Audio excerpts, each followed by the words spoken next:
Hey everybody, welcome back. Let's talk about how to build a brand. Now, if you have a startup, or if you have an existing business, or if you're a creative pro who works with clients, I'm going to tell you 6 key steps to take to build a brand from scratch. And I'm also going to share with you the one huge mistake that many companies make after they build their brand. Now, why build a brand? Well, branding can mean the difference between the success and the failure of your business, or just getting by, or owning the market. Now, if you have a startup or a fledgling company, coming from my 25 years of branding industry experience, I want to tell you one thing, and I want you to pay attention to this. Slow down and do it right the first time, because going back later to fix a badly built brand is expensive, painful, and messy. If you have an existing business, you need to know the building blocks of branding to determine if you have all the pieces in place and what might be missing or what's weak and needs fixing. And finally, if you're a creative pro who works with clients, what I'm going to tell you will help you explain branding in a compelling and motivating way so your clients can understand how important investing in branding is to the success of their business. So let's get started. Okay, you might have heard people say this before. We can create what we need as we go along, on a shoestring with masking tape and cardboard, and go back and refine it later. Or you might have heard the brand will define itself over time, which actually is true, but it may not end up being the brand that you intended it to be. The minimum viable product, or MVP approach that works for tech startups when it comes to digital products does not work the same way with branding. If you don't invest financially in the beginning building a thought-through brand foundation, both in strategy and in design, you will come to regret it.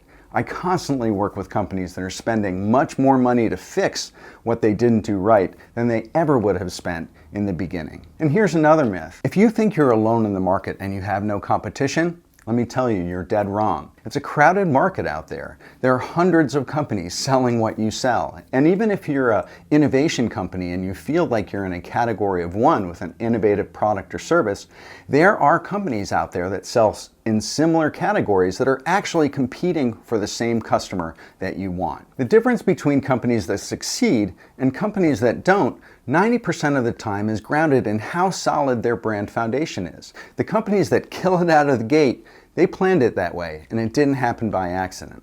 So now let's look at the 6 key steps you need to build a solid brand, and most importantly, why they need to be taken. And of course, like I said, I want you to stick to the very end because I'm going to share with you the one big mistake that brands make after they've built their brand. Here we go. Step 1, decide who you are and why you exist.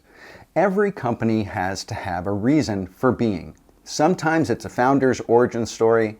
Sometimes it's a eureka moment when a problem solution came down like a bolt of lightning and you say, I have to make this a business. Developing a mission statement and a brand positioning statement, 2 key strategy tools, are critical activities in the early stages of a company's creation. These early codifications or definitions of the strategy behind your brand form the foundation for everything that comes next.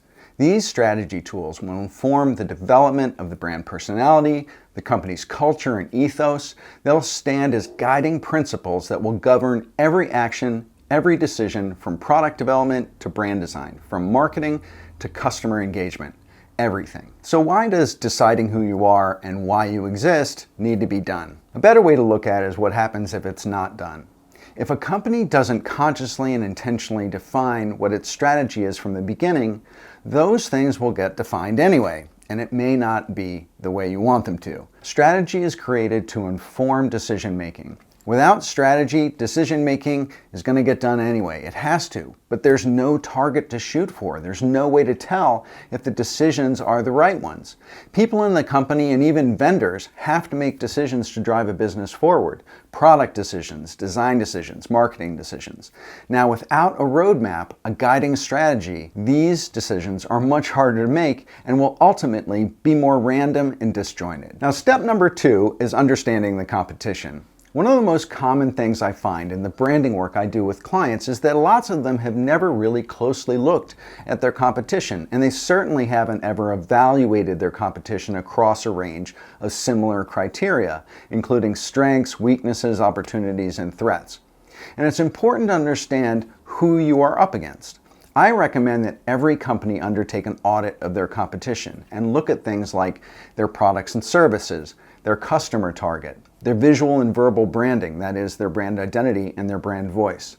Look at the extent of their brand ecosystem, that is where they show up, their digital and even physical real estate, their marketing, meaning content, email, advertising, their social media platforms, what they do there, also their customer engagement or user communities. Now, it's helpful to have an outside agency or a contractor do this competitive audit for you, because having an unbiased set of eyes on your market category and someone who's experienced with evaluating brands is an investment that will pay for itself tenfold over time. So why does understanding your competition need to be done? You have to understand, no brand is an island. Every brand exists in a constantly shifting sea of others jockeying for position. If you don't know who your competition is and what they are trying to do and how they are attempting to do it, you're basically flying blind. You're also denying yourself the chance to intentionally choose what your competitive advantage is going to be. Ignoring the competitive landscape or thinking you are somehow unique and that the competition in the category is somehow irrelevant is a fatal mistake that many startups make as they come to market. Now, step number 3 is deciding who you are helping and defining the problem that you're solving. Defining who your customer target is, sometimes also called a customer avatar, is another activity that can help you make decisions. Companies often create a fictional persona of some kind, complete with a name, an age, income, gender, profession, preferred brands, lifestyle choices, buying habits, and motivational psychology. Doing this forms a clear bullseye you are shooting for with everything that you do, the products you develop, your visual branding, your tone of voice. It makes it easier to make decisions in developing all these things when you have a person in mind. And so you can ask yourself, what would Amy or what would Steve think about this thing that you're doing? It's a lot easier to frame out what you're doing if you think of a person rather than looking at a bunch of pie charts or demographic data or market data. Now, the next step after a persona is developed is determining what is the problem that they have, the problem that you're going to solve for them. This is also called a need state. What do they need from you? Need states can be functional and relate to a product or service and what it actually does for them. Need states can also be emotional. What kind of emotional benefit are they getting? Are you satisfying their hunger, making them feel safe, making them feel stylish or smarter, or moving them from one place to another? The more you can dial in the emotional motivation and the emotional payoff for what your brand delivers, the more successful your company is going to be. Why? Because when it comes to brand building, loyalty, and recall, how you make people feel is even more important than the actual problem that you're solving. Okay, so why does deciding who you're helping and the problem that you're solving need to be done? Well, if you aren't speaking to a specific person, then you're speaking to no one. People have to hear themselves in your communication. Who are you talking to? Are you talking to me? They have to hear the problem being described. What can you do for me? Why would I need that thing? What benefit do I get? The more targeted and clear and specific your communication is in both design and marketing, the more consumers are going to respond and take positive action. So I want to take a quick break and tell you about a cool Facebook group that I've started. It's called Brand Design Masters. And it's a group of entrepreneurs and creative professionals who are gathering together to network and to share feedback with each other, ideas, inspiration, news, resources, trends. It's a really cool and vibrant group. I invite you to come over and apply to get in. Just go to facebook.com/groups/branddesignmasters and apply today. Now, step number 4 in building brands is build your products and services to suit. After you define why you exist, who your competition is, who you're helping, and what problem you're going to solve, the next step is building your products and services. That is, what are you going to be selling in order to do those things? But I'm sure you can see that once these other things are defined, it makes the decision making around creating products and services even faster and easier. Does it satisfy the functional and the emotional need states? Does it speak to that specific person? Are we communicating in a way that they will understand and be motivated by? Are we communicating in the place where they hang out? That way, you aren't just throwing darts at a blank wall anymore. You have a clear target to hit when it comes to developing your products. So why is building your products and services to suit important? Using your brand foundation and your brand strategy to drive product development is like having an insurance policy. It ensures that all the time, effort, and resources that you're expending are going to have the maximum effect. Now, I know I said that the tech industry's focus on minimum viable product processes had no place in branding, but as long as your brand strategy is rock solid, and that's what's driving the development of your products and services, then you are on the right track. Otherwise, what you're doing is just guesswork. Step number 5 is building your ecosystem. That is how and where you show up. After you set your brand foundation, it's time to design your brand and decide where you're going to be found and what your brand is going to look like. This starts with the brand identity design, which includes things like logos, colors, typography, iconography, photography direction, patterns, even sounds. It also includes defining your brand's tone of voice, which is derived from the brand personality and affects copywriting in marketing. The next step is to determine your brand's real estate, where you're going to be seen and where you can be found. These are things like digital, so your website, your social channels. Also physical if your brand has a retail presence in real life. Your marketing. This includes promotion, like advertising, and also attraction, like content marketing, and media, like podcasts and video platforms. Also, it includes community. Where are you going to engage with your consumers and build brand loyalty? So why does building your ecosystem need to be done? Well, when I talk about the goals of branding, I often reference what I call the 3 R's, being recognized, remembered, and revered. Compelling visual branding helps people recognize your brand when you show up in their life somewhere.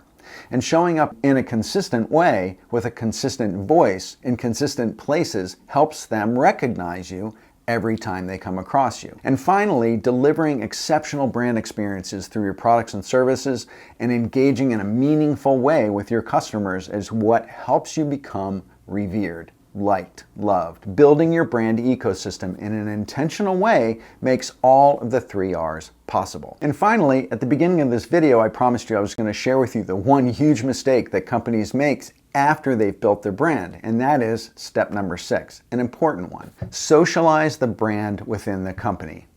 After the brand is built, it's critical to onboard and educate the entire company about the brand, the strategy, the mission, the personality, the voice, the customer avatar, the standards of product and services that you offer. Doing this ensures that every single employee will reflect the brand in a consistent way, and you'll be building brand equity and loyalty with your customers with every single interaction and every single action that the company takes. By socializing the brand internally, what you're doing is you're taking the first steps at creating your own brand DNA and forging a company culture. It's like getting everyone to drink the same Kool-Aid in a good way. So why does socializing the brand inside the company matter? Well, if only the C-suite and the upper management knows the full story of the brand's DNA, then what good is it when every employee adopts the outlook and attitudes and behaviors that the brand stands for? Then the brand has the very best chances of winning. And it's been proven that when employees know what the brand stands for and what's expected of them, employee satisfaction and employee retention goes up. And so does your brand loyalty with your customers. So that's it. I hope you liked this video on how to build a brand from scratch. And if you did like it, hit that subscribe button and bang that notification bell so you can get alerted when I go live or when I post a new video. And if you need help building your brand, go to philipvandusen.com and let's see what we can do to get you to the next level. And with that, thanks again for watching, and bye for now.